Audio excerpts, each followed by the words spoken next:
কোথায় আছি বুঝি না আজ, পশুদের নীতি কি করছে কাজ? পশুদেরও বুঝি মায়া আছে, নৃশংসতা আজ মানব সমাজেই সাজে। প্রতিদিন এখন ঘৃণ্য সমাজ হয়েছে পিশাচের, নয়কো এটা বন্য।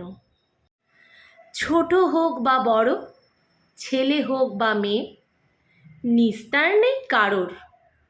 প্রশ্ন একটাই, যারা করছে এই কাজ তারা কি জন্মায়নি কোনো নারীর গর্ভে, বা তাদের নেই কি কোনো ভাই কিংবা বোন?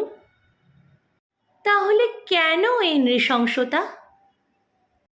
রাত হোক বা দিন, ডাক্তার হোক বা চা বাগানের কোনো শ্রমিক, প্রতিদিন হচ্ছে বলি। কর্মক্ষেত্র থেকে শিক্ষা প্রতিষ্ঠান, সর্বত্রই চলছে নৃশংসতার কনকাঞ্জলি।